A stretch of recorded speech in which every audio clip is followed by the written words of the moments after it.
Hai, apa kabar anda semua ya? Mudah-mudahan anda semua hidup dalam bahagia, penuh berkah di samping keluarga yang tercinta ya. Ya, aku mendoakan anda sekeluarga semua sihat walafiat ya. Ya, begini ya. Kita pernah mendengar orang berkata ya, hal orang kita jangan ambil peduli, biarkan ya mereka dengan cara mereka. Kita jangan ambil peduli tentang hal orang lain. Ini jangan disalah mengertikan. Jangan ambil peduli itu. Maksudnya kalau kita mendengar cerita tentang kesusahan seorang sahabat kita, langsung kita bercerita pada orang lain tentang kesusahan, keburukan, kekurangan seorang teman ataupun sahabat. Tapi kita tidak ambil tahu untuk membantu, tidak mencari jalan, cara mencari jalan untuk membantu teman kita itu. Itu tidak tepat lah ya. Ya, kalau kita ambil peduli, kita ambil peduli keseluruhannya.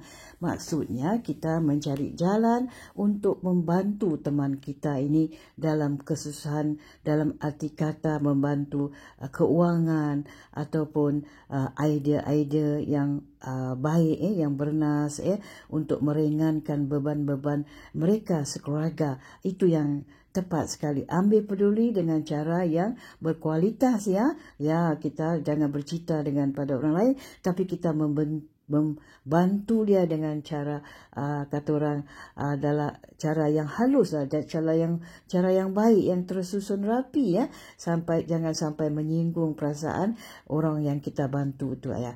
Ini yang aku nak kongsikan, cerita tentang filosofi tentang ambil peduli tentang kisah orang sekeliling kita, sahabat kita, teman kita ya, dengan cara sasaran yang tepat ya. Ya.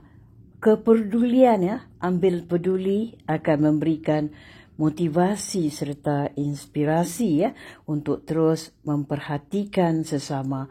Tidak hanya sesama manusia, melainkan seluruh makhluk hidup lainnya yang lain ya, ciptaan Tuhan ya. Jadi kepedulian ya, ambil tahu maksudnya menjadi sebuah sikap yang harus terus mempertahankan dalam arus dunia yang makin mengutamakan kepentingan sendiri ya.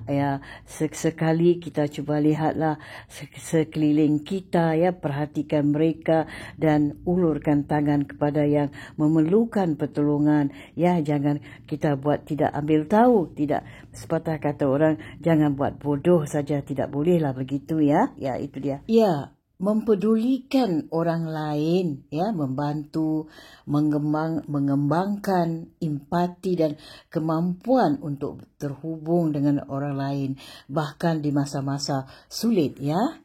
Ya, memperhatikan orang lain ya, menghadirkan kata orang rintangan, tentangan, cabaran ya, unik untuk diatasi, kerana itu menuntut kita memberikan bahagian dari diri kita, apa yang ada pada kita ya. Apakah itu sebahagian dari fikiran kita misalnya ya, kalau kita seorang yang ahli fikiran yang cerdas, lalu ya kita memberi bantuan segi idea-idea yang baik ya, yang bernas ya. Jadi waktu kita, tenaga kita atau bahkan uang kita ya, kalau kita ada kelebihan, tidak ada salahnya kalau untuk kita memberi sumbangan ya. Ya, itu dia. Ya, tidak ada orang yang begitu sibuk ya sehingga mereka ya tidak dapat meluangkan waktu untuk orang-orang yang sangat mereka sayangi lah. Misalnya keluarga kita lah ya, adik-beradik kita, saudara-saudara kita. Jadi jiran-jiran kita itu pun kita anggap dia makan semacam keluarga ya. Kita perlu sayangi mereka juga ya. Kita perlu ambil peduli ya.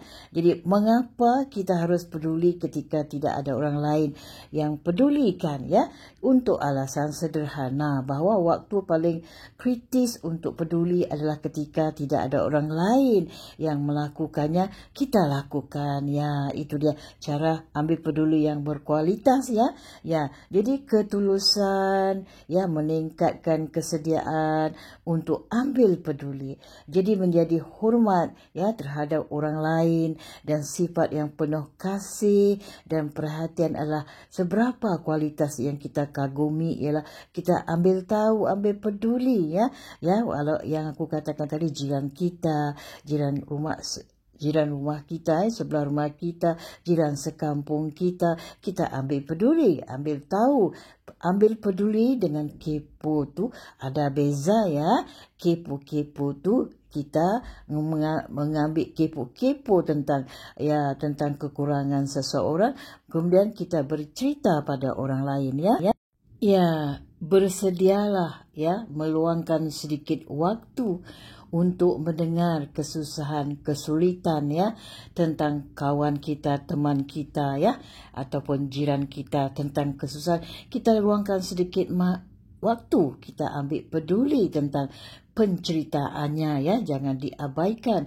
Ya, itu menjadi satu hormat terhadap orang lain dan sifat yang penuh kasih dan perhatian adalah beberapa kualitas yang kita kagumi. Itulah caranya ya. Jadi terkadang hanya memerlukan satu tindakan kebaikan dan kepedulian untuk mengubah hidup seseorang itu dengan cara kita memberi idea-idea yang cerdas dan bernas, kata orang berkualitas lah ya. Kadang-kadang dengan sumbangan idea kita itu seseorang itu boleh mengubah cara mereka berfikir ataupun menjalani kehidupan yang sehari-hari. Kadang-kadang mereka tidak sedar ya apa yang mereka lakukan itu salah dan silap, tapi mereka anggap dirinya selalu benar. Ya, ini kita perlu memperbetulkan. Jadi kalau kita nak memperbetulkan dengan cara yang halus, yang tidak sampai menyinggung, sampai menghina seseorang itu, kita berbincang dengan cara yang baik ya dan lembut, tidak di halayak ramai, bukan di depan orang ya. Ya, kalaupun kita nak mentertawakan kesilapan mereka, tapi jangan di halayak ramai ya. Anda perlu berjumpa dia satu sama satu, bertemu muka satu sama satu. Itu cara yang benar. Itulah satu cara yang berkualitas. Cara kita pedulikan kesulitan seseorang sahabat kita, teman kita atau siapa saja ya. Kita jangan berpilih kasih. Kita semua ambil peduli sesiapa saja. Jangan kita pilih-pilih orang ya. Ya, itu dia. Ya, ketika orang-orang ya saling peduli, mereka selalu menemukan cara ya untuk membuat sesuatu yang berhasil ya. Bila kita ambil peduli seseorang itu tentang kesusahan mereka itu, kita membuat sesuatu yang boleh merubah cara hidupnya ya. Itulah satu cara membuatkan yang berhasil ya. Ya, harus cerdas dan pintar ya. Ya, itu dia. Jadi kelemahan beberapa orang adalah mereka terlalu kata orang tidak ambil peduli keadaan diri, kekurangannya sendiri, dan juga kekuatan mereka tu kurang dengan berfikiran secara negatif. Selalu memperkatakan biarkanlah dulu, nantilah dulu, nanti ku fikir-fikirkan. Suka bertangguh-tangguh ya, suka bertangguh-tangguh. Itu juga satu sikap yang perlu diubah-ubahkan juga lah ya. Ya, itu dia. Ini satu prinsip panduan ya. Ya, kejujuran, tulus, bijaksana. Ini satu kepedulian, sifat kepedulian yang benar dan tepat sekali ya. Ya, itu dia.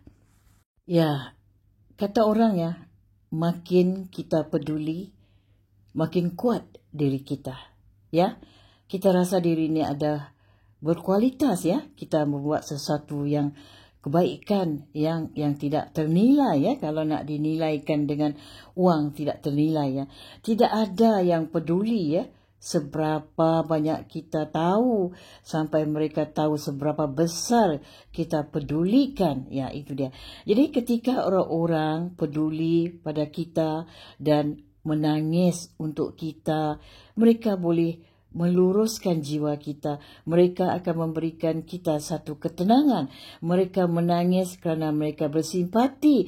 Itulah kata orang kepedulian yang begitu berkualitas hingga mereka sanggup menangis bersama-sama dengan kita, ya. Ya, itulah atas kepedulian yang kata orang berkualitas yang harus kita manfaatkan, ya. Kepedulian yang sebenarnya bukanlah kepo-kepo, ya.